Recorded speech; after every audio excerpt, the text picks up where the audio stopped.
Okay, so now we are going to see the first case, so the case in which the highest note of the interval and the corresponding note of the major scale being on the lowest note of the interval have the same accidentals.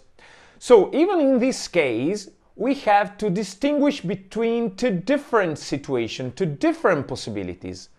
The first one is if the interval, if our interval is different from a fourth or a fifth or an octave interval. So it is, for example, a second interval or a third interval or a sixth interval or a seventh interval. This is the first possibilities. The second one, of course, is the opposite. So if our interval, of which we have to find the specific name, is a fourth or a fifth or an octave interval. So let's take the first possibilities, the first way, the first case. If the interval, so of course, if the corresponding note, so if the highest note of the interval and the corresponding note of the major scale built on the lowest note have the same accidentals, and again, if the interval is different from a fourth or a fifth or an octave interval, this interval will be called a major interval.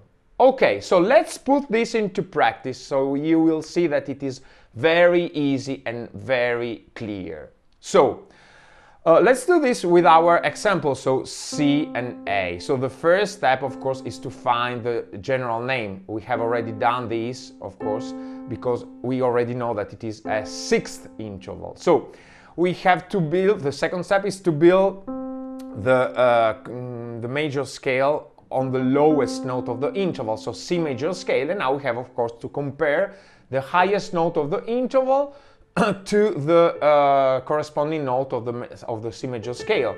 So in this case, of course, we already know that the highest note of the interval is A natural, and the corresponding note of C major scale is again A natural. So they have the same accidental, so they have no accidental. They both don't have any accidental.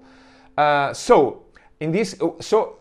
are in the first case, okay? So now we have to check if this interval is different from a fourth, a fifth, or an octave, or if it is a fourth or a fifth or an octave. Of course, it is part of the first group, so it is part of the group of intervals different from a fourth, a fifth, or an octave interval. So because it is a sixth interval, so this will be called a major sixth interval. So the specific name in this case is major, while the general name, of course, is sixth.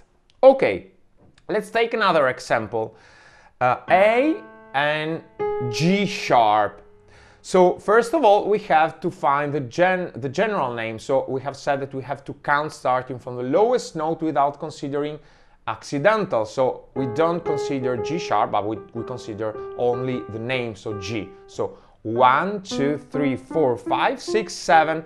This is a seventh interval. Okay, now let's build the corresponding major scale on the lowest note of the interval. The lowest note of the interval is A, so we have to build A major scale. We already know how to do this, of course. So A, B, C sharp, D, E, F sharp, and G sharp. Now we have to compare the highest note of the interval to the corresponding note of the scale. So again, G, the note of the scale called G. And of course, they have the same accidentals because the highest note of the interval is a G sharp, and the corresponding note, so the note with the same name of the scale built on the lowest note of the interval, is again a G sharp. So we are in the first case.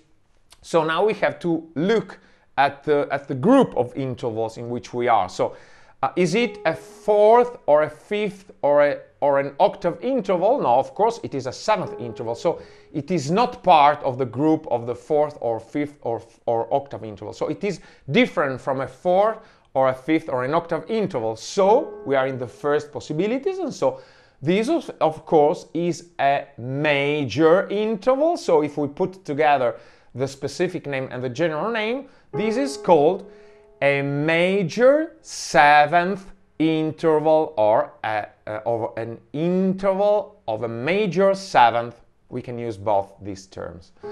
So let's take another example. E and G sharp. So the first step, of course, first of all we have to find the general name. So with that we have to count starting from the lowest note without considering accidental. So we don't consider G sharp, we only considering G.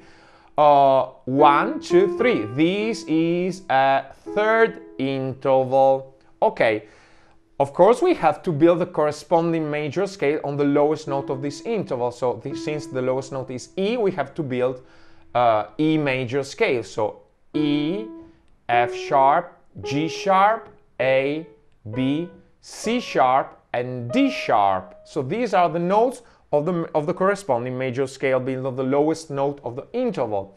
So now we have to compare the highest note of the interval, which is G sharp, with the corresponding note of the major scale. So in E major scale we have E, F sharp, and G sharp. So they both have a sharp. So G sharp is the highest note of the interval, but it is also the third degree of the E major scale, so the corresponding note of the major scale. So so we are in the first case, and now we have to see if it is different from a fourth or a fifth or an octave interval, or if it is a fourth or a fifth or an octave interval. Of course, it is a third interval. So it is different from a fourth or a fifth or an octave interval. So we are in the first possibility, and so this will be called a major interval. So the specific name will be major. So if we put together general name and specific name, this is a major third interval, or of course an interval of a major third.